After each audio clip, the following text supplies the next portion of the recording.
Salut à tous, on se retrouve pour l'épisode 3100 du Zap Image. On commence aujourd'hui en ce lundi 28 octobre avec les résultats du week-end et c'est passé énormément de choses ce week-end. On commence comme d'habitude le lundi avec la Ligue 1 et le dernier match qui s'est joué hier soir. C'était un classique, l'Olympique de Marseille contre le Paris Saint-Germain. Score final 3-0 pour le PSG du côté de l'OM. Donc Neves, Balerdi contre son camp et un but de Bradley Barcola.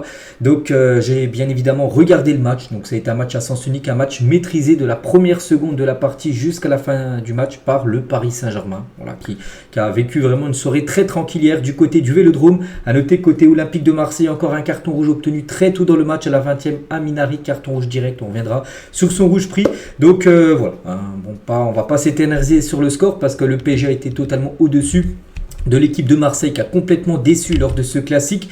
Voici les statistiques de la partie. 75% de possession de balle pour le PSG, 19 tirs, 8 tirs cadrés, 3 buts marqués. Donc côté Olympique de Marseille, c'est seulement 25% de possession de balle, une fois sur 4 ils avaient le ballon, 5 tirs, une frappe cadrée. Donc voilà, comme j'ai dit, un match à sens unique, les XG 2,98, ce qui équivaut quasiment à 3 buts marqués, ça a été le cas. Et Marseille 0,22, ce qui équivaut à 0 but marqué, ça a été le cas. Donc voilà, les statistiques reflètent très bien le résultat final et la une du journal Équipe aujourd'hui, donc la trace du champion. Donc vite mené au score, vite réduit à 10 à la suite d'un rouge sévère. L'OM n'a pas existé face à un PSG qui a été totalement supérieur. Grâce à cette nette victoire, le champion en titre prend 3 points d'avance sur Monaco, battu à Nice. On parlera tout à l'heure bien sûr de l'ASM. Mais voilà, pour le PSG, c'est une soirée parfaite parce que le deuxième du championnat Monaco n'a pas gagné et le troisième Marseille, le PSG les a battus. Donc voilà, week-end parfait. Et c'est vrai qu'on peut prendre aussi ce mot pour le PSG face à l'OM depuis quand même pas mal d'années, impitoyable quand même cette équipe parisienne. Et on commence avec la photo des vainqueurs, la photo des joueurs du Paris Saint-Germain dans le vestiaire de l'Olympique de Marseille à la fin de la rencontre. Et quand ils regagnaient les vestiaires, voilà, les joueurs parisiens, donc il y en a quelques-uns qui ont fait des déclarations comme trop facile, c'était trop facile hier pour le PSG.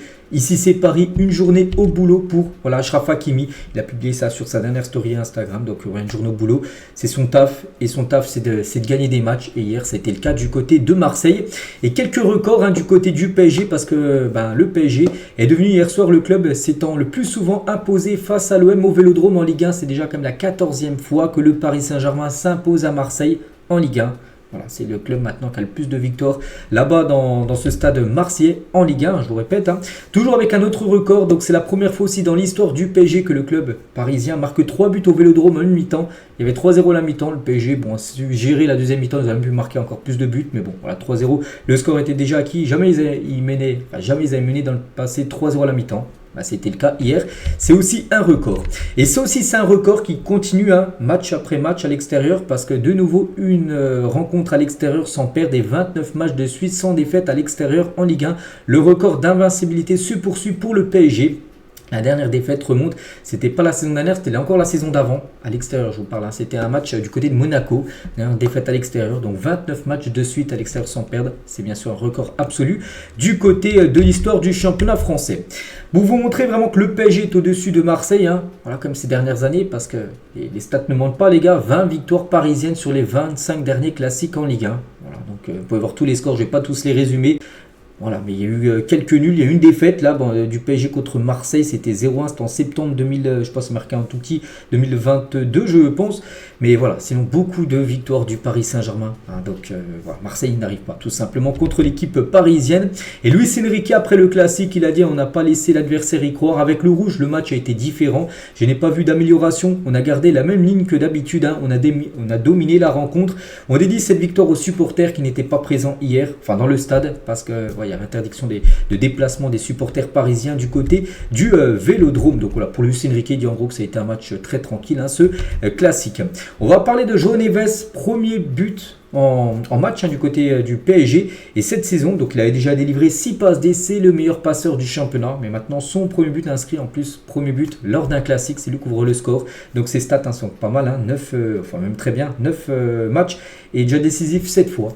Le jeune João Neves, il a obtenu une note de 7 sur 10 aujourd'hui dans le journal Équipe, bon match de sa part. Mason Greenwood une note de 1 sur 10, match fantomatique, on l'a pas du tout vu, le joueur anglais.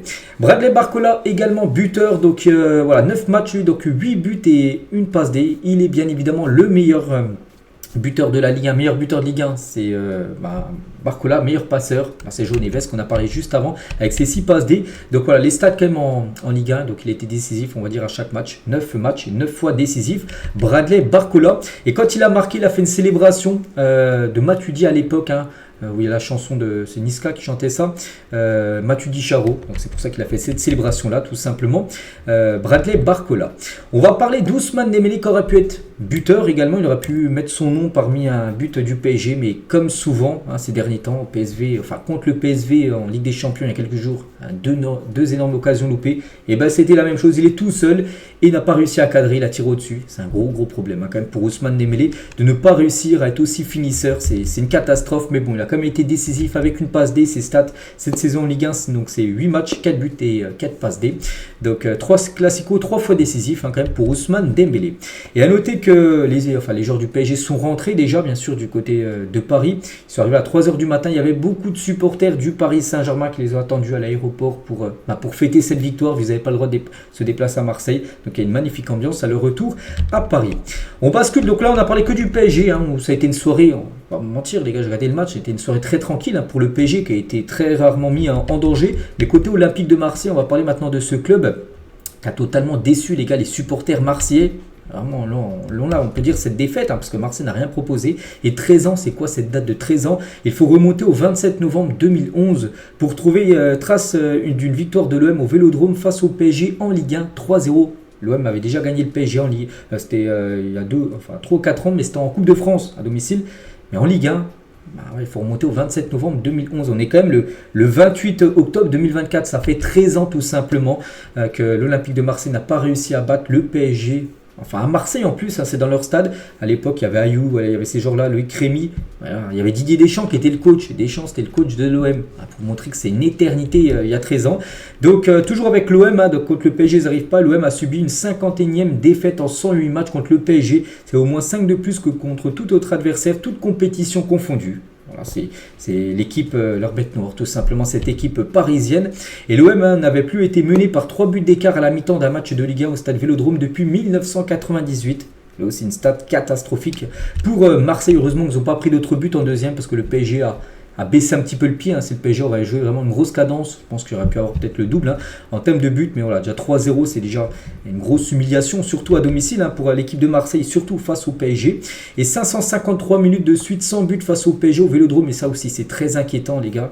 553 minutes sans marquer le moindre but contre le PSG à domicile. Le dernier remonte à Florian Thauvin en 2017. Je vous parle d'un but seulement marqué, même si tu marques et tu perds, mais au moins tu as marqué. Dernier but, c'était en 2017. Les gars, regardez, sur BFoot, ils avaient mis le 22 octobre 2017. But de Thauvin au MPG, donc 2-1 pour l'OM avant que Cavani égalise. Cavani, à la 93e, égalise sur coup franc, barre rentrante. Il y a eu 2-2, il y a eu une clim à la fin.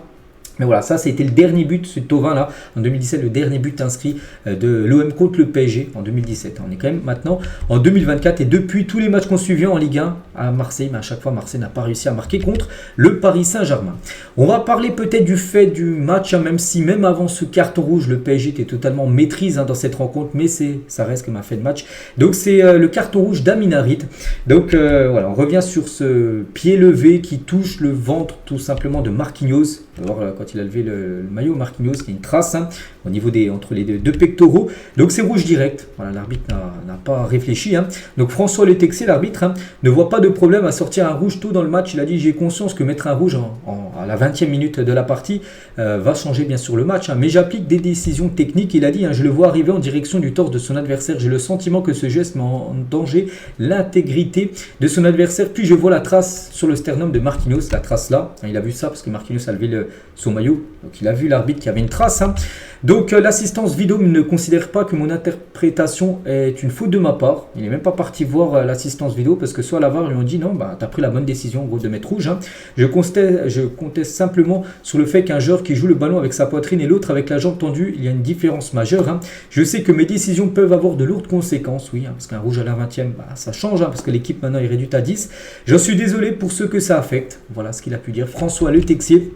Par rapport à ça, il y a une question qui a été mise sur pas mal de réseaux. Voilà. Pour vous, est-ce qu'il y avait rouge, oui ou non? Voilà. Et la plupart ont mis non. 76%, c'est ce que j'ai mis, les gars. Dès que moi j'ai vu l'action, voilà, dès que j'ai vu ça, j'ai dit non. pour moi, oui, il y a peut-être une trace, même si bien sûr je supporte le PSG par rapport à l'OM. Pour moi, les gars, c'est quand même un rouge très sévère. C'est ce que je pense tout simplement. J'essaie d'être équitable, d'être juste. Pour moi, voilà, ça aurait été dans le sens inverse. J'aurais dit pareil, la même chose. Pour moi, c'était pas rouge, c'était jaune. Bon, après l'arbitre, mais carte rouge, il sait peut-être mieux que moi et même mieux que nous tous, parce que c'est un arbitre professionnel. Mais souvent, on en voit des actions comme ça et c'est pas tout le temps rouge. Donc là, ouais, il a peut-être dégainé trop vite le carton rouge. Mais bon, c'est comme ça. C'est lui, bien sûr, le patron du match. François Letexé, c'est lui l'arbitre. Et Aubameyang, qui a suivi le match à la télé, il a dit, donc il a, on va dire, brisé le match. C'est une dinguerie. Voilà, en parlant, bien sûr, de l'arbitre de la partie. Et c'est vrai qu'avec ce nouveau carton rouge, Marseille, quand même, ils en prennent beaucoup. Il y a eu 10 matchs de Ligue 1. C'est déjà le 4e carton rouge pris par l'Olympique de Marseille. À Marseille, l'équipe qui a pris le plus de rouge cette saison en championnat. 4 en 10 matchs. Ça fait beaucoup de toujours jouer les matchs à 10 contre 11, les finir. Bon, des fois ça passe. Contre Lyon, ils avaient pris un rouge au bout de 5 minutes de jeu, ils avaient gagné 3-2. Donc oui, des fois ça passe, mais des fois, enfin, la plupart des temps, ça passe pas. Quand tu joues avec un joueur moins. Donc là, contre le PSG, ils prennent un rouge. Montpellier, bon là c'était Montpellier plutôt qui avait pris un rouge la semaine d'avant. Marseille-Angers, chacun avait pris un rouge. Marseille-Angers. Lyon-Marseille, ce rouge qu'ils avaient pris. Et Marseille-Nice, ils avaient pris également un rouge. Bon, ils avaient gagné aussi le match, 2-0. Mais voilà, quand tu joues à 10 contre 11, c'est bien évidemment plus compliqué que si tu à 11 contre 11. Donc voilà, concernant bien sûr les rouges pris, il va falloir se calmer du côté de Marseille parce que tu ne peux pas finir à chaque fois les matchs à 10 hommes. On va parler d'un joueur où c'est un match spécial pour lui, c'est Rabiot, des retrouvailles difficiles, note de 4 sur 10. Donc ça a été compliqué comme tout le reste de ses coéquipiers contre son ancien club du Paris Saint-Germain. Daniel Riolo tient sur Léo Balerdi, très faible quand même Balerdi le capitaine. Il faut le dire, depuis le début de la saison, il est nul, il ne supporte pas son rôle de capitaine, toutes ses attentes, voilà. Balerdi quand même très très décevant, puis contre son camp les gars, c'est en district, ok, enfin même en district ça passe pas les gars, un truc comme ça, t'as pas le droit de faire ça. Voilà, c'est inadmissible comme le but contre son camp qu'il a fait tout simplement. Léo Balerdi, c'est pour montrer tout simplement que c'est un défenseur bas de gamme. Voilà, Balerdi, et surtout quand tu penses, parce que moi quand j'ai pensé à Balerdi avec son contre son camp, j'ai pensé directement, c'est venu en tête, qu'il y a ce joueur les gars qui est mis à pied, que De Zerbi n'en veut pas, il veut pas le faire jouer, alors que pour moi il est beaucoup plus fiable ce joueur-là. C'est bien sûr Chancel Mbamba, défenseur de l'OM, mais mis à pied. De Zerbi n'en veut pas, mais voilà, quand tu vois le niveau de Balerdi, tu dis qu'Mbamba pour moi est bien meilleur que Balerdi, mais bon, c'est Roberto De Zerbi bien sûr. Le coach de l'OM, c'est lui qui fait ses choix. Riolo sur El Ouahi, donc lui aussi, comme pratiquement tous les matchs décevants. Si tu as un club de Bundesliga qui propose 20 millions d'euros cet hiver, il faut le laisser partir. Mais pas que Marseille a acheté comme 30 millions d'euros. Mais voilà, il dit que si quelqu'un le veut, là, pour 20 millions d'euros, il faut le laisser partir. Bon, Marseille perdrait comme 10 millions d'euros. C'est énorme, 10 millions. Mais voilà, c'est vrai que ce genre, c'est aussi très très limité du côté de Marseille. Riolo sur De Zerbi, le coach, donc il fait encore 2 matchs comme ça. Le projet est terminé. Soit il propose autre chose, soit ça ne marche jamais. Ça ne marchera jamais à Marseille. La volonté de maîtriser comme il le veut. Il n'a pas les joueurs de cette qualité, voilà, de maîtriser un match. Bon, il l'a fait de temps en temps, bien sûr, le match contre Montpellier, le match contre Brest, lors du premier match, il les a gagné 5-1. Voilà, ces matchs-là ont été maîtrisés, mais contre une équipe, voilà, niveau au-dessus, le PSG, même avant le rouge, voilà, tu sentais que c'était très compliqué pour ces joueurs de maîtriser la rencontre. On va parler toujours de cette rencontre, parce que c'était comme un classique français, il y a beaucoup de choses à dire, mais les supporters marseillais, il y avait une magnifique ambiance, je l'ai dit. Donc le match il aurait pu avoir le double de place. Le match aurait été aussi à guichet fermé tellement qu'il y a eu 2 mondes. Il y a eu des magnifiques tifos, les gars, le tifo en tribune marseillaise avec la reconstitution du mythique duel contre-tête entre Fabrizio Ravanelli et Pierre Ducrot, donc un ancien joueur du Paris Saint-Germain. Donc voilà, combattre pour l'OM. Donc après, bon, les supporters étaient là, ils ont fait leur table de supporters, mais c'est les joueurs de l'OM qui n'ont pas du tout fait ce qu'il fallait faire hier. Et c'est vrai qu'il y a eu beaucoup de supporters. Voilà, enfin des centaines de supporters marseillais qui ont déjà quitté le Vélodrome à la mi-temps, parce qu'à la mi-temps il y avait déjà 3-0, le match était plié, tu joues à 10 contre 11. Voilà, il y en a déjà plein qui ont quitté le stade, bien sûr, qui n'ont pas voulu regarder la seconde période. Et la réaction d'un supporter marseillais après le classique, ça fait 14 ans que je suis abonné, c'est la première fois que je quitte le stade à la mi-temps. On vient du nord de la France, on paie des billets très chers, très déçus, très frustrés. Je peux comprendre bien sûr sa déception. Donc voilà, je crois que c'était la dernière info sur ce gros match hier entre Marseille et le PSG. On continue les gars sur ce week-end qui a été énorme, voilà, dans tous les autres championnats, mais aussi en France les gars. Il y avait également un autre gros match, Lens contre Lille. 2-0 pour Lille. Donc j'ai pas vu le match parce qu'il y a le Classico, le match espagnol entre le Barça et le Real en même temps. Mais voilà, ça s'est fini à 2-0 pour Lille et surtout 2 buts inscrits en toute fin de match, 90 plus 8 et 90 plus 11. Donc David et Bayo ont été les 2 buteurs en toute fin de match de cette équipe de Lille. Donc voici les statistiques du match. Donc un match plutôt serré quand on voit les tirs cadrés, tout ça. Mais c'est Lille les gars qui fait une très bonne opération. 3 tirs cadrés, 2 buts inscrits par les Lillois et les Rois du Nord parce que c'est eux qui gagnent le derby. Et le LOSC a remporté donc c'était samedi soir son premier derby à Lens depuis 2021. Ils avaient gagné 3-0 à l'époque. Donc là ils ont gagné 2-0 ce week-end. Hein. Et le LOSC arrache sa 38e victoire lors d'un derby du Nord face à Lens. Hein. Donc en tout il y a eu 38 victoires pour Lille, 33 matchs nuls et 28 victoires pour l'équipe de Lens contre l'équipe de Lille. Et c'est vrai qu'on promettait l'enfer au LOSC hein, parce que les derniers matchs là, on a un peu parlé il y a un mois, j'ai montré la série de matchs de Lille, j'ai dit ça va être très compliqué, il y avait le Real, il y avait l'Atlético, il y avait l'AS Monaco, il y avait le derby aussi contre Lens, et ben ils ont très bien géré ce mois les gars avec une victoire contre Lens, ils ont accroché Monaco chez eux 0-0, ils ont battu le Real Madrid, ils ont battu l'Atlético Madrid. Voilà, donc en fait le mois qu'on leur promettait catastrophique, enfin en gros ils ont fait un mois énorme. Hein. Donc 29 jours historiques, hein, peut-être le meilleur mois de l'histoire de Lille, peut-être avec des énormes résultats contre d'énormes équipes hein, comme les deux. Madrid a gagné en Ligue des Champions et Bafodé Diakité évoque un mois de rêve hein, pour le LOSC, une semaine de rêve pour nous. Après avoir battu l'Atlético et Lens, il a dit même un mois hein, parce que ça commence déjà depuis la victoire contre le Real Madrid. Donc ça avait été une victoire 1-0 il y a déjà un mois. Le meilleur joueur du match, hein, c'est Lucas Chevalier qui a été élu homme du match. Hein, c'est avec le gardien Chevalier. Et ben, c'est un joueur exceptionnel hein, quand même du côté de Lille. Homme du match face à l'Atlético, homme du match face à Lens.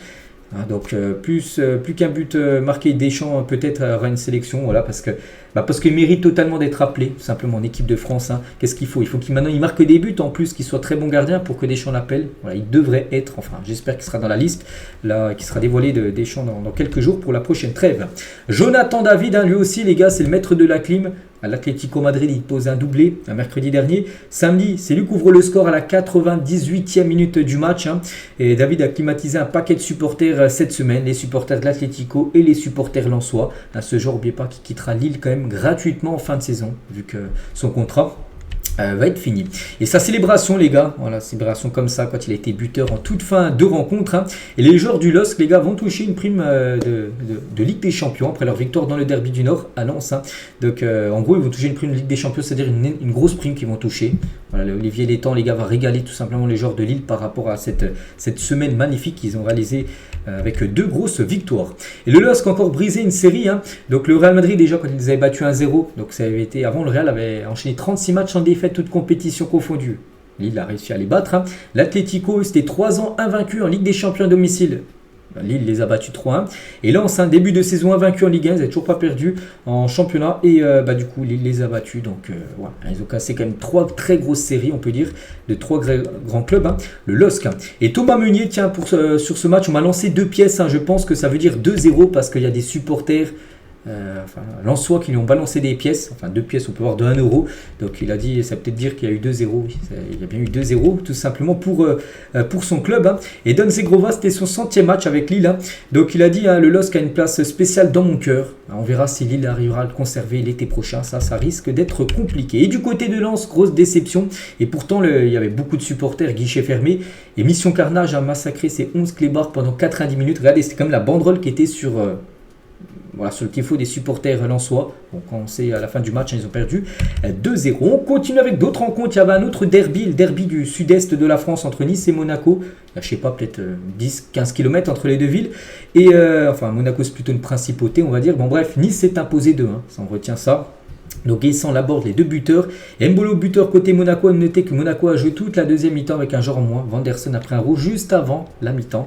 Et du coup, ça a été plus compliqué, bien sûr, pour exister, on va dire, en seconde période. Donc voici les stats. Donc un match dominé par Nice, hein, surtout avec cette infériorité numérique en seconde période. Et première défaite en 6 mois pour l'AS Monaco. Ils n'avaient pas perdu le moindre match depuis le début de saison, toute compétition confondue. Voilà, première fois qu'ils perdent depuis 6 mois. Cette équipe de Monaco et Mbolo, tiens, qui a été buteur. Donc buteur là contre Nice, hein, malgré la défaite. Et l'Étoile Rouge de Belgrade en Ligue des Champions, ils ont gagné 5-1. Il a été buteur et passeur des belles semaines pour lui, malgré la défaite contre Nice hier. Et toujours tiens, avec Monaco, on parlait de Marseille avec les cartons rouges. Donc eux, c'est la même chose. Hein.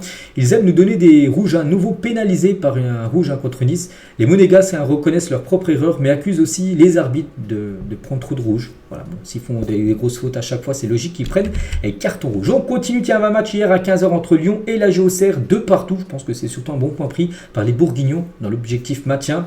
Donc Mikotadze, double buteur côté olympique lyonnais, hein, donc parfait pour lui. Donc 12 tirs, 8 tirs cadrés, 2 buts marqués.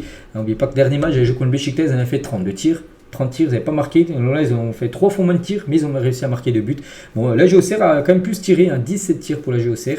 Donc voilà, 2-2 entre ces deux équipes. À noter que Mikotadze, enfin buteur avec Lyon. Après 432 minutes, toute compétition confondue, le Géorgien est enfin buteur avec son nouveau club. Il a même marqué ses 2 premiers buts. Voilà, ses 2 premiers buts à Lyon. Il n'a toujours pas marqué le moindre but depuis son arrivée. Les Lions 1950, donc c'est un groupe de supporters, ont fêté leurs 15 ans. Et c'est pour ça qu'il y a ce magnifique tifo, hein. Et à noter aussi que lors de ce match, hein, Lyon a rendu un hommage à Maxime Gonalon, que le club a salué le départ à la retraite de son ancien milieu et capitaine, parce qu'il a pris sa retraite. Gonalon, ancien joueur de Lyon, donc voilà, il a raccroché les crampons. On continue avec Strasbourg-Contenance. Strasbourg s'est imposé 3 avec un doublé de Santos, qui a fait un gros match, hein. André Santos, un joueur prêté par l'équipe de Chelsea. Voici les stats, des stats très serrés, mais c'est Strasbourg qui a été plus efficace, et André Santos, c'est 4 buts et une passe D depuis le début de la saison. Angers contre l'AS Saint-Etienne, 2 équipes qui vont jouer le maintien, et c'est Angers qui s'est imposé 4-2 dans cette rencontre, un parfait bien sûr pour les Angevins. Donc grande première, parce que c'est la première fois qu'ils gagnent cette saison. Voilà, première victoire pour Angers cette saison après 9 matchs, hein. La saison angevine est enfin lancée, hein, qui n'avait toujours pas gagné, ils avaient fait quelques nuls. Mais voilà, enfin première victoire pour cette équipe de Angers. À noter côté AS Saint-Etienne, Zurico Davitashvili. Donc il a marqué le doublé, hein, c'est lui qui a marqué les 2 buts à côté AS Saint-Etienne malgré la défaite.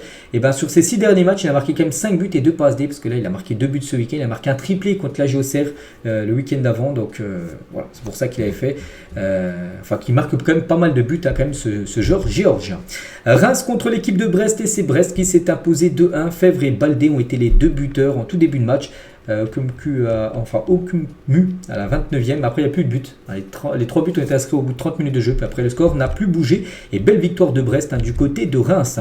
Montpellier qui avait pris 4 ou 5-0 la semaine dernière contre Marseille. Ils en ont pris 3 contre Toulouse ce week-end. Hein. Donc Aboukal doublé, King également buteur. Donc voilà, ça va venir après un rouge, hein, côté Montpellier-Rhin. Donc Montpellier, les gars, c'est catastrophe. Hein. Ça se dirige tout droit en Ligue 2. Et Zakaria Aboukal, les gars, c'est quand même une passe D et buteur. Donc en gros décisif sur les 3 buts de son équipe, le joueur marocain. Et Montpellier, les gars, catastrophe, j'ai dit, hein. Donc défaite 3-0, Savanier exclu, seulement 4 points pris après 9 journées, et des débuts compliqués, hein, pour Jean-Luc Gasset, hein, sur 27 points disponibles, ils n'en ont pris quand même que seulement 4. Donc voilà, ça sent très mauvais pour l'équipe de Montpellier. Montpellier est défensivement la pire équipe ayant joué en Ligue 1 depuis 1970. Le club n'existait même pas, le club de Montpellier. Seul le Stade Rennais en 69 avait encaissé 29 buts. Aussi, ils ont encaissé 29 buts en 9 matchs. Et voilà, donc il n'y avait pas d'équipe depuis 70 qui a pris autant de buts que cette équipe de Montpellier. Du coup, tous les autres résultats, donc on a parlé bien sûr de tous les matchs, hein. Rennes-Le Havre, on a parlé samedi, vu que le match a eu lieu vendredi avec la victoire des Rennais 1-0. Au classement des meilleurs buteurs, donc c'est Barcola, le meilleur buteur, 8 buts devant Greenwood, 6 buts, et David, 6 buts également. Santos avec son doublé est actuellement à 5 buts. Hein. Concernant le classement, tout simple, hein, de la Ligue 1, c'est le PSG bien sûr, hein, qui fait la très bonne opération du week-end en s'imposant, vu que Monaco a perdu. A perdu Monaco. Marseille a également perdu. Donc voilà, pour le PSG, week-end parfait. Donc 3 points d'avance sur Monaco et 6 points d'avance maintenant sur l'Olympique de Marseille. Marseille aurait gagné hier. Ils auraient pu revenir sur le PSG. Donc les 3 équipes auraient été à 20 points. Marseille s'est incliné. Donc Lille lance Lyon. Et voilà, Montpellier à 4 points, les gars. Avec déjà moins 21 en différence de but. Voilà ce qu'on va dire sur le championnat de Ligue 1. On passe très rapidement avec la Ligue 2. Parce que samedi, il y avait le Paris FC qui jouait samedi après-midi contre l'équipe de Grenoble. Et le Paris FC s'est imposé 2-1. Donc Maxime Lopez, l'ancien Marseillais, et Kebal ont été les 2 buteurs. Et c'est vrai que le Paris FC, les gars, regardez, hein, ils ont perdu 2 fois la Metz-Bastia. Mais sinon, ils ont quasiment tout gagné. C'est la grosse équipe, n'oubliez pas, en plus ils ont été rachetés, enfin je sais pas si c'est encore officiel, s'ils se sont fait racheter ou ils vont se faire racheter très prochainement, mais voilà, c'est une équipe qui peut changer de dimension et qui va, s'ils continuent comme ça, peut-être monter en Ligue 1 saison prochaine. Ce qu'on espère pour eux, ça mènerait un gros derby, hein, pour le Paris Saint-Germain. Une autre équipe, c'est Caen, donc eux c'est plutôt l'inverse, un Caen qui est en Ligue 1, qui était en Ligue 1 il y a quelques années, donc eux ils ont perdu contre 3, 1-0 ce week-end, et eux c'est l'inverse, seulement 2 victoires et beaucoup de défaites pour le camp de Kylian Mbappé, c'est le propriétaire Kylian. Et sinon les autres résultats du côté de la Ligue 2, à noter qu'il y avait un derby corse entre l'AS Ajaccio Bastia arrêté. Voilà, donc le match sera peut-être rejoué ou je sais pas. Voilà, le match a été arrêté les gars. Et du coup le classement, donc le Paris FC prend déjà 4 points d'avance sur l'équipe de Lorient et 5 points d'avance sur l'équipe de Dunkerque. Voilà, on a la 10e journée de ce championnat de Ligue 2.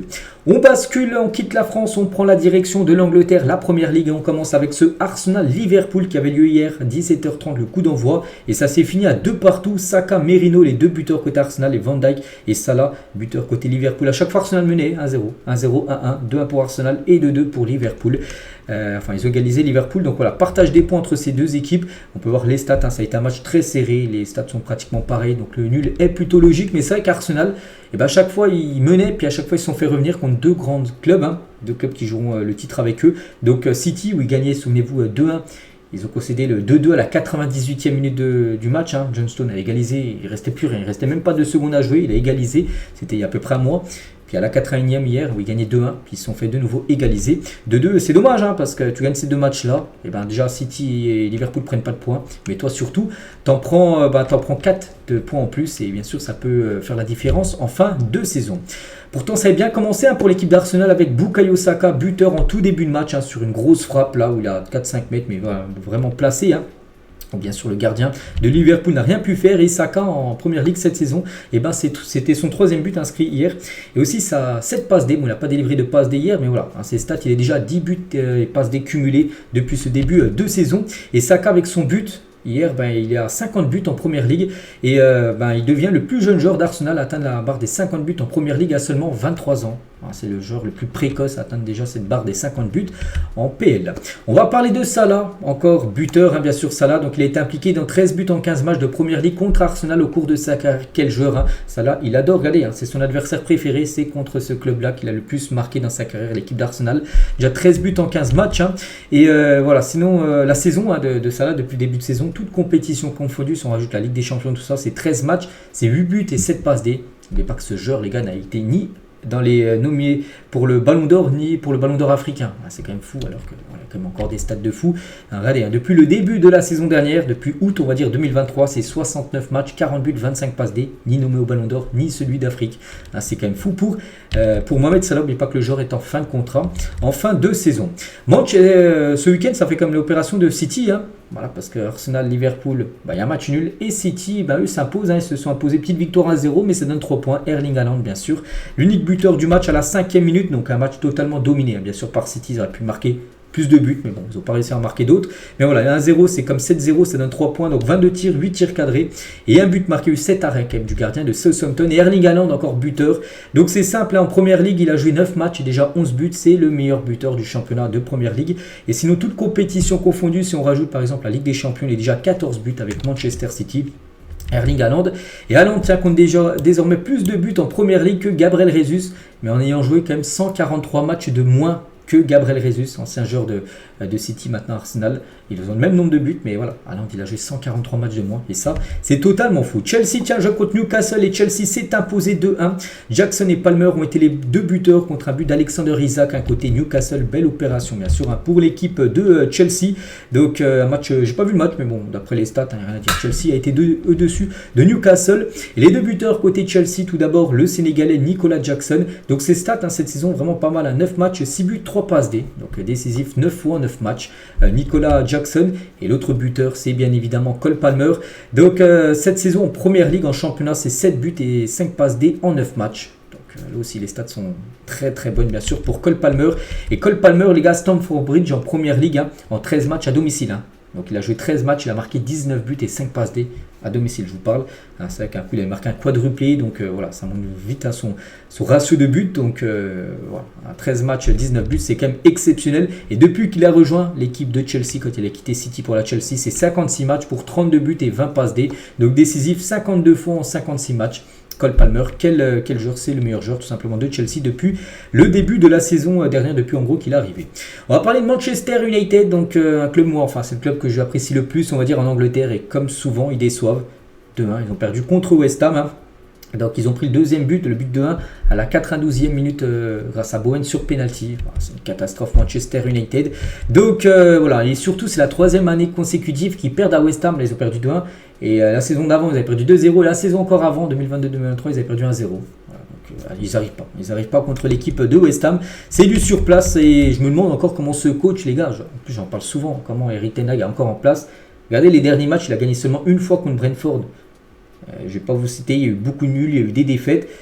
Mais voilà, il est toujours en place, Erik ten Hag. C'est fou, les gars, parce que surtout Manchester, c'est souvent un club, les gars, où quand ça va pas, l'entraîneur saute. Et pourquoi lui, il a enfin, je sais pas, il a un pouvoir, je sais pas, de rester en place, parce que normalement, il y a une série comme ça, l'entraîneur, les gars, doit se faire licencier pour amener du renouveau. Bref, Aston Villa contre Bournemouth, un partout, gros coup. Enfin, ça, c'est pas du tout une bonne nouvelle pour Aston Villa qui menait à 0. Ils se sont fait égaliser à la 96e minute du match. Evan Nilsson, ancien joueur c'était d'où il jouait Porto la saison dernière, qui a égalisé en toute fin de match. Donc voilà, partage des points entre ces deux équipes. Pourtant, Aston Villa a plutôt dominé la rencontre. Brighton contre Wolverhampton, score final 2 partout.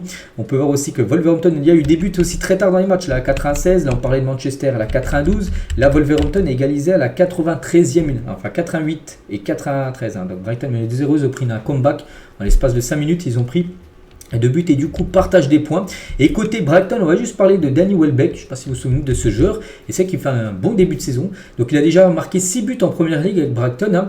Donc il n'a jamais atteint la barre des 10 buts en saison de championnat dans sa carrière. Il pourrait bien pulvériser son plafond cette saison à 33 ans. Regardez par exemple les dernières années. Saison dernière, il avait marqué 5 buts.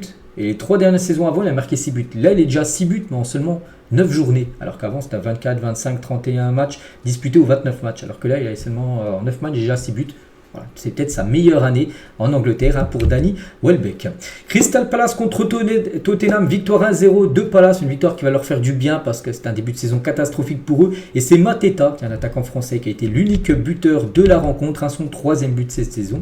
En première ligue, à noter que le meilleur joueur du match, c'est lui, c'est Maxence Lacroix, le défenseur français qui a été élu MVP.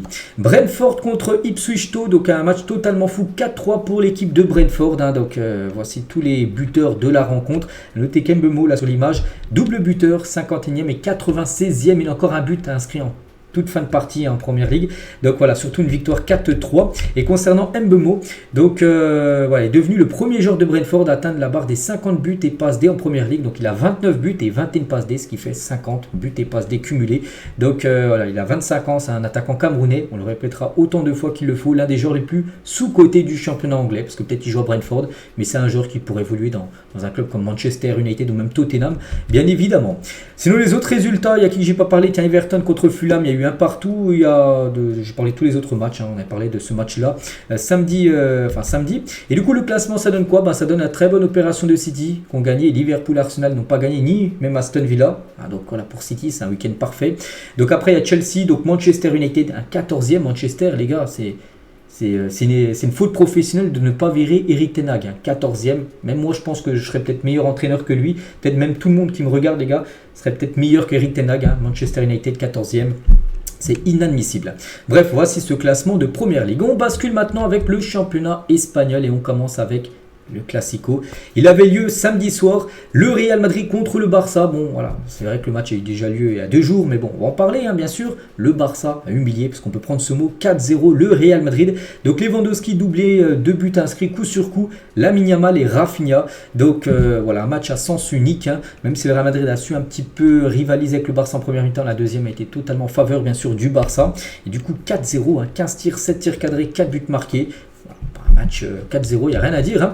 Donc humiliation, on peut prendre ce mot, bien sûr, parce que le Barça, on a l'impression de retrouver le très grand FC Barcelone, c'est vrai. Il pose 4-1 au Bayern il y a quelques jours en Ligue des Champions.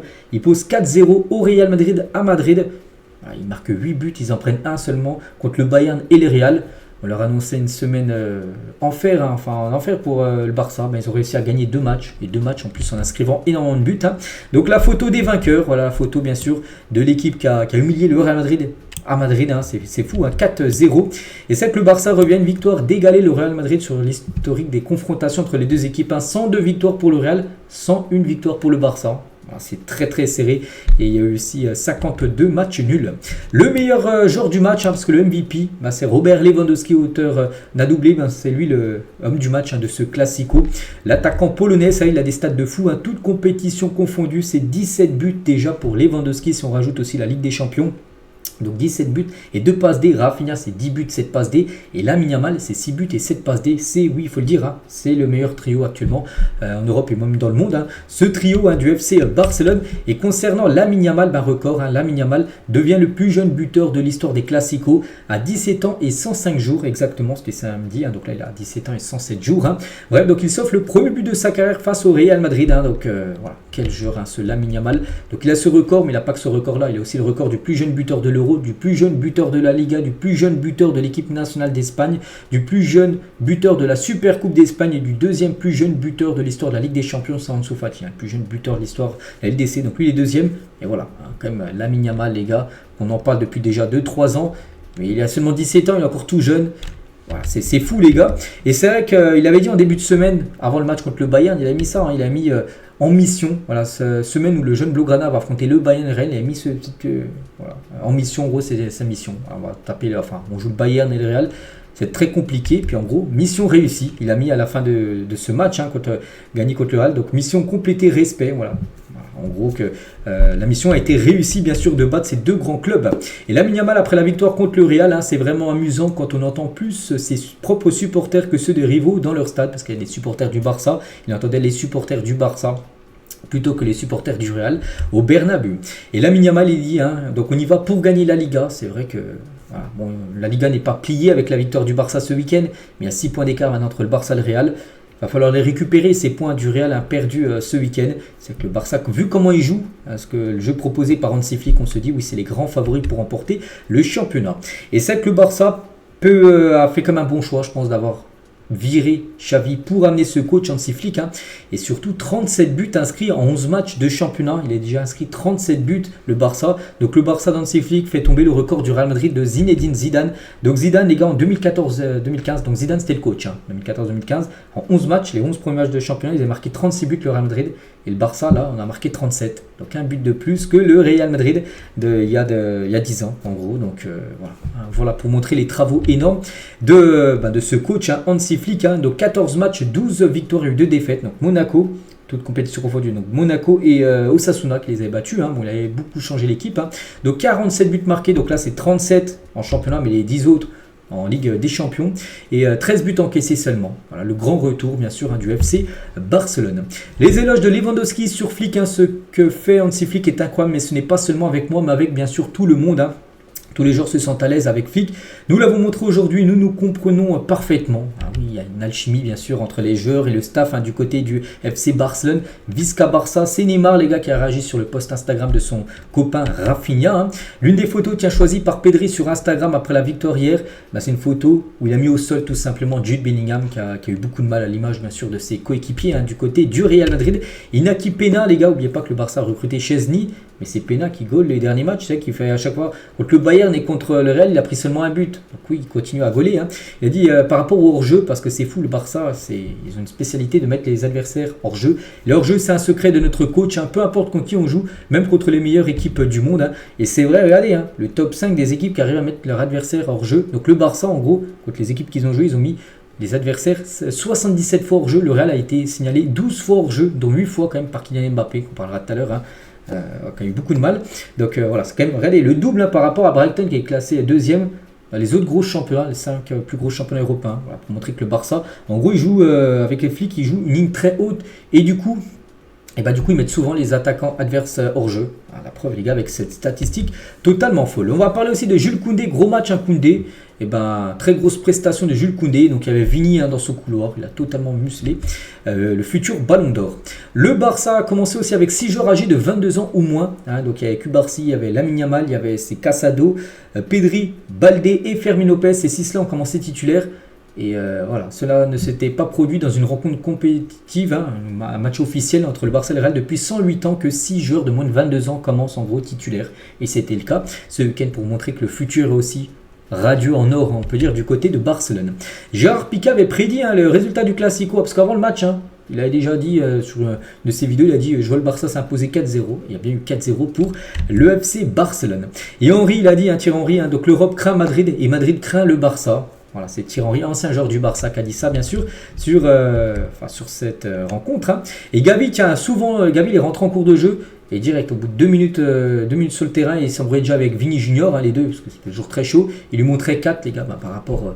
on passait 4-0. Donc voilà, c'était très chaud entre les deux. Et Vini, qu'est-ce qu'il lui a dit? On apprend d'après le Chirinto TV. Hein. On voit ce qu'a répondu Vini au chambrage de Gavi avec le chiffre 4, là, voilà, que tu prenais 4-0. Oui, mais moi lundi, je prends le ballon d'or. Voilà ce qu'a répondu tout simplement Vini, on parlera tout à l'heure, hein, bien sûr, du Ballon d'Or. Et la une du journal Marca, ce qui est un journal plutôt madrilène, hein, flic détruit le Real Madrid. Voilà, la grosse une, hein, bien sûr, avec ces mots forts. Hein. Et c'est vrai que, parce qu'on en a parlé plutôt côté Barça, comme on l'a fait un peu avec PSG, on a parlé tout d'abord du PSG, puis après côté Marseillais. Et là, on va parler maintenant côté Real Madrid, parce que là, la défaite 4-0, c'est une humiliation totale, bien évidemment. Hein. Et Ancelotti, donc le résultat ne reflète pas ce qui s'est passé sur le terrain. Le Barça mérite la victoire, mais le match a été très serré jusqu'au premier but. Donc oui, le Barça, il dit déjà que le Barça mérite sa victoire, mais peut-être pas avec autant de buts, peut-être 1 ou 2-0, ça aurait été plutôt le score plutôt juste, hein, d'après Carlo Ancelotti. Il a dit, nous étions bons en première mi-temps, il faut continuer comme ça, il faut oublier ces 30 dernières minutes où ça a été un passage à vide total, hein, pour le Real Madrid. La saison est encore longue, nous n'abandonnerons pas. Et la dernière fois qu'on a perdu 4-0, 0-4 face à Barcelone, c'était il y a 2 ans. Et on a pris la Liga et la Ligue des Champions. C'est vrai que le Barça a déjà battu le Real il y a 2 ans. Et après, ça avait été, souvenez-vous, la LDC où Benzema a été exceptionnel, où il a gagné le Ballon d'Or. Lors de cette année-là, le Barça avait battu aussi le Real Madrid avec 4-0. Et c'est que le Real n'avait plus perdu en Liga depuis le 24 septembre 2023. Ça faisait 1 an et 1 mois qu'ils n'avaient pas perdu le moindre match en championnat. Et du coup, cette série se finit au plus mauvais moment. Du coup, ils étaient à un match du record du Barça. Donc 42 matchs d'affilée du coup pour le Real Madrid sans perdre. Hein. Et du coup, le record est toujours pour le FC Barcelone. 43 matchs d'affilée sans perdre de 2017 à 2018. Donc voilà, le Real n'effacera pas le record du FC Barcelone. Hein, c'est fou. Hein. Ils étaient à un match. Ils n'auraient pas perdu le Real. Ils seraient venus au même niveau que le Barça. Le prochain match du Real, c'est contre Valence. Les derniers. Tu dis, imagine tu perds pas, ils auraient effacé le record du Barça. C'est aussi pour ça que le Barça est content, parce qu'ils peuvent toujours maintenir et garder ce fou record. On va parler de Kylian Mbappé. On est obligé de parler d'Mbappé, parce qu'Mbappé a été fantomatique. Hein. Donc, l'une des pires soirées d'Mbappé, si on peut résumer le classico d'Mbappé, c'est ça, c'est hors-jeu. Les gars, c'est pas possible. Hein. Au bout de 25 minutes de jeu, il était déjà signalé 5 fois hors-jeu Kylian Mbappé. En tout, il a été signalé 8 fois hors-jeu Kylian. Donc voilà, regardez, au bout de 20 minutes, déjà 4 fois hors-jeu. Regardez, toutes ces actions-là, il a été signalé hors-jeu. Hein. Kylian, donc en tout 8 fois sur les 12 hors-jeu du Real Madrid. Hein. Et rendez-vous complètement manqué, hein, pour Kylian Mbappé ce soir à l'occasion du Classico. 0 but, 0 passe D, 0 occasion créée, 0 centre précis, 0 faute obtenue, un dribble réussi, un duel gagné, mais 8 fois hors-jeu. Le match de Mbappé face au Barça a été un désastre total. Hein. Et Thomas Rongiero, le rédacteur en chef du journal AS, frustige Kylian Mbappé. J'en veux beaucoup à Mbappé. Le supposé meilleur joueur du monde doit faire des différences dans un match pareil. Hein. Bien sûr, Mbappé a été recruté par le Real pour les gros matchs. Hein. Le match ce week-end, c'est un gros match, un classico, c'est un match spécial, là où est attendu les très grands joueurs. Il n'a pas répondu présent. Ici, c'est Madrid, hein, ce n'est pas Paris avec sa tour Eiffel. Ancelotti a sa responsabilité, mais il ne peut pas grand-chose, hein, si sa principale star rate des buts que mon fils pourrait mettre. Hein, c'est que Mbappé, actuellement, c'est très compliqué. Oui, c'est le meilleur buteur au Real. N'oubliez pas qu'il a marqué beaucoup de buts, hein, sur penalty. Tu enlèves ses buts sur péno, peut-être il a 2 ou 3 buts inscrits Mbappé. Donc voilà, très compliqué. Hein. Et les supporters madrilènes après le Classico, samedi, hein, sans aucun doute ce soir, le manque de finition de Mbappé nous a coûté le match. Donc voilà, même les supporters en veulent tout simplement à Kylian, hein, par rapport à son match raté. On va parler d'un autre Français aussi en grande difficulté, c'est Tchouaméni.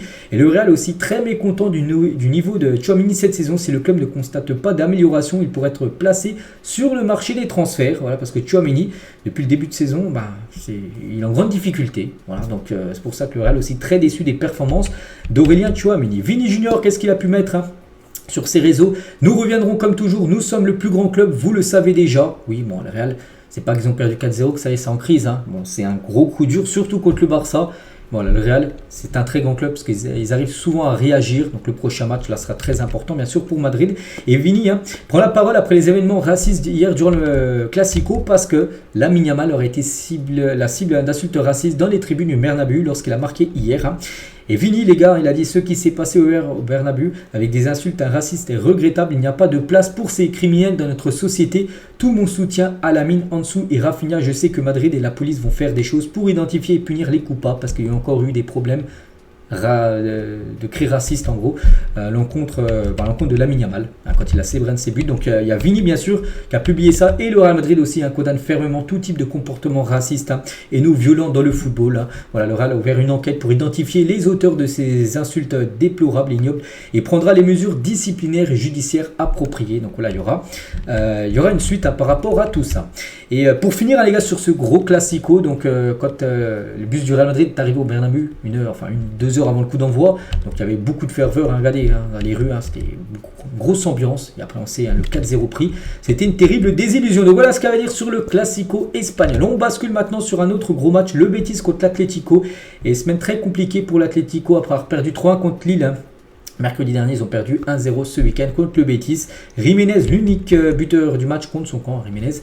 Donc voilà, du coup, l'Atlético s'est incliné, une semaine oubliée pour les Colchoneros. Tous les autres résultats du côté de la Liga. Girona a perdu 1-0 du côté de Las Palmas. Le Celta a perdu 3-0 à Leganés. Ce soir, il y a Mallorca, Bilbao au programme. Le classement, le Barça fait le gros coup du week-end. Vu que le Real et l'Atlético n'ont pas gagné. Et du coup, 6 points d'avance pour le Barça sur le Real Madrid. Voilà, donc déjà 37 buts inscrits, donc meilleure attaque, pas la meilleure défense. L'Atlético a pris seulement 7 buts. Voilà, donc moins de buts encaissés que le FC Barça. Donc voilà ce qu'il y a à dire sur le championnat espagnol. On bascule en Italie, parce que ce week-end, les gars, il y a eu que des gros matchs. Il y avait un Inter-Juventus, regardez-moi ce score, 4-4. Donc voilà, beaucoup de buts dans le match. Notez que l'Inter menait 4-2, ils sont revenus, la Juve est revenue à 4-4 en toute fin de rencontre. Donc voici les statistiques de la partie. La Juve très efficace, 5 tirs cadrés, 4 buts marqués. Il y a eu seulement un arrêt du gardien de l'Inter Milan. Donc voilà, 1-0, il y a eu 1-2, il y a eu 4-2 et du coup le score final ça fait 4-4. Un autre match où il y a eu également beaucoup de buts, la Fiorentina contre l'AS Roma, 5-1, 6 buts dans la rencontre avec un doublé de Moskin, un but de Bove ou même un but contre son camp de Mats Hummels. Voilà, tiens, l'ancien joueur de Dortmund qui a joué la première fois avec l'AS Roma, un match très compliqué pour lui. Donc grosse victoire et surtout l'AS Roma les gars, c'est une catastrophe. Ils n'ont plus gagné depuis le 29 septembre, il y a un mois, ils n'ont plus gagné. Pourtant, ils ont viré De Rossi parce qu'ils pensaient que c'était le coach qui n'allait pas. Non, même De Rossi n'était visiblement pas le problème parce que depuis, même avec le nouveau coach, je ne sais plus trop comment il s'appelle, Jovic, je crois, ou je ne sais plus, en gros, ils n'arrivent pas non plus à gagner. Ça fait un mois, ils n'ont pas gagné le moindre match. L'équipe de l'AS Roma en crise totale. Et côté Roma, donc Hummels a effectué ses grands débuts avec l'AS Roma. Il entre en jeu à la 67e et 4 minutes plus tard contre son camp. Des débuts bien compliqués pour le défenseur allemand, son équipe a perdu 5-1. Un autre match, il y a eu beaucoup de buts, 6-1, donc 7 buts dans le match entre l'Atalanta et Hellas Vérone. Voici tous les buteurs, un festival de buts pour cette redoutable équipe de l'Atalanta Bergame, 19 tirs, 10 tirs cadrés, 6 buts marqués. À noter que Lookman, gros match sur les 6 buts décisifs 4 fois, 2 buts et 2 passes D pour le joueur nigérian. Naples-Lecce, donc là il y a eu une victoire mais avec peu de buts là, donc un but, mais ça suffit. Donc Di Lorenzo, l'unique buteur du match, belle victoire pour le Napoli. La Lazio s'est imposé 3-0 ce week-end avec de nouveau une passe D de Nuno Tavares, 7 matchs de Serie A et 7 passes D pour l'ancien joueur de l'Olympique de Marseille. Tous les autres résultats, notez que Bologne AC Milan, j'ai dit qu'il a été reporté une date ultérieure par rapport aux intempéries, il y a beaucoup de pluie. Tous les autres résultats. Il y a eu beaucoup de buts, voilà, parce que souvent en Serie A, il n'y a pas trop de buts inscrits. Donc là, il y en a 6, là, il y en a 8, là, il y en a 4, là, il y en a 7 de buts inscrits. Donc voilà, ça a été festival de buts du côté de l'Italie et c'est Naples, actuellement en première position devant l'Inter, la Juve, l'Atalanta et Udinese. Donc Milan, la 8e. N'oubliez pas que demain, mardi, il y a Milan, Naples au programme. Donc voilà, ça sera bien sûr une énorme affiche. Du côté de l'Allemagne, le Bayern Munich, après la défaite contre le Barça, ils ont bien réagi ce week-end en s'imposant 5-0 à Bochum avec un but de Olise, Musiala, Harry Kane, Sané et Kingsley Coman. Voilà, 5 buteurs différents du côté du Bayern Munich, un match à sens unique comme je l'ai dit, et 12 matchs et déjà 15 buts avec son nouveau but marqué, 15 buts et 6 passes D pour Harry Kane. Et Michael Olise, buteur également, buteur sur coup franc et son 5e but en Bundesliga pour l'ancien joueur de Crystal Palace. Et Musiala aussi, gros match, un but, une passe D, buteur de la tête, ça c'est plutôt rare, plutôt fort, plutôt avec ses pieds, et passeur D également, la pépite allemande. Il y avait également à Augsbourg, Dortmund et c'est Augsbourg qui s'est imposé 2-1. Claude Maurice, auteur d'un doublé, là le joueur. Voilà, Dortmund, pourtant ils ont gagné 1-0, mais ils se sont fait renverser et ont perdu le match. Concernant le Werder Leverkusen, donc de partout, pourtant Leverkusen menait 2-1. Ils se sont fait égaliser en toute fin de match. Souvenez-vous, saison dernière, c'est eux souvent qui arrivaient à égaliser en toute fin de match. Et bien là, cette saison, c'est souvent l'inverse. Souvent, ils se sont fait égaliser en fin de match, ils ont perdu les matchs en toute fin de rencontre avec des buts inscrits de leur adversaire. Donc la 90e, Schmitt inscrit le but du 2-2 pour le Werder de Brême. Et à noter que Frimpong, les gars, il n'a pas marqué, mais après le but, c'était de Boniface. Il a célébré avec le maillot d'Adli. Amin Adli, blessé, j'ai dit, fracture du péroné, il reviendra en janvier prochain. Leipzig contre Fribourg. Leipzig s'est imposé 3-1 avec Loïs Oppenat, un ancien Lensois, a été buteur dans cette rencontre. Il y avait Union Berlin-Francfort, un partout avec un but de Götze, le joueur allemand. Et sinon, les autres résultats du côté du championnat allemand. Et le classement, le Bayern avec Leipzig, les deux équipes sont à 20 points. Il y a déjà un creux, regardez, avec 5 points d'écart après que le troisième qui est Leverkusen. Leverkusen, ils font pas du tout la même saison que saison dernière. Donc voilà, après Union Berlin. Puis Dortmund, les gars, ils sont quand même 7e. Dortmund, c'est un début de saison très compliqué. On continue avec les autres championnats mineurs. Tiens, le championnat saoudien avec Al Hilal. Que des victoires. Il a joué ce week-end samedi. Ils ont gagné 2-0 Al Hilal, donc parfait. Surtout que Al Nasser, par exemple, l'équipe de Ronaldo a fait nul. Même l'équipe de Al Ahly a également fait match nul. Du côté du Portugal, le Sporting s'est imposé 3-0. Porto joue ce soir à 21h15 contre AVS. Et le Sporting n'a pas 9 matchs, 9 victoires. Ils ont tout gagné, le Sporting. Ils ont déjà pas mal de points. C'est pour ça que ce soir, Porto, s'ils veulent rester au contact, victoire obligatoire du côté d'AVS, qui est, je ne sais pas où ils sont. Je ne sais même pas c'est quelle équipe. Je ne vais pas dire de bêtises, donc je ne dis rien du tout. Je vais parler du championnat néerlandais avec le PSV, eux aussi. Que des victoires 6-0. N'oubliez pas qu'ils ont fait nul contre le PSG. Mais voilà, ils ont gagné 6-0 ce week-end, le PSV. 10 matchs et 10 victoires, 30 points et déjà 8 points d'avance sur l'équipe de Utrecht en deuxième position. Du côté du championnat belge, voici tous les résultats avec la victoire de Genk, la victoire de Bruges ou la victoire par exemple du club Bruges contre Anderlecht. Et c'est le Racing Genk actuellement en tête avec quand même 7 points d'avance sur le FC Bruges. Du côté du championnat turc, donc les grosses équipes comme le Fenerbahçe se sont imposées. Donc ce soir, gros match à 18h, le Galatasaray contre le Beşiktaş. C'est toujours un gros match du côté du championnat turc, ça à 18h. Donc pour l'instant, le classement, c'est le Galatasaray en tête de ce championnat de Turquie.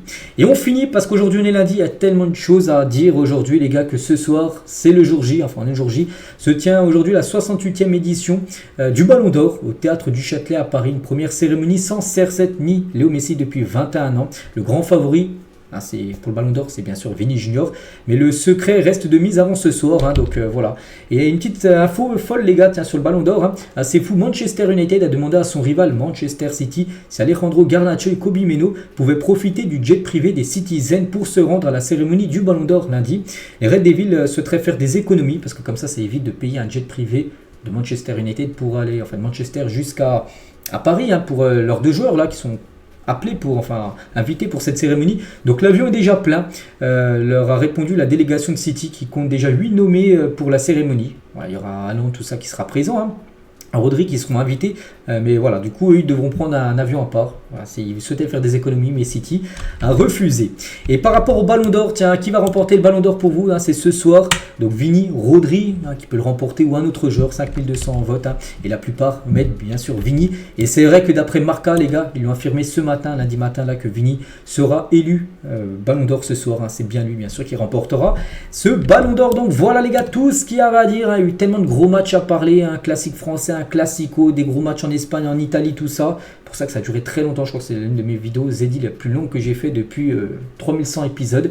Donc voilà. Donc moi je vous laisse. J'espère que ça vous a plu. Donc nous on se retrouve demain bien sûr pour le prochain numéro. À demain.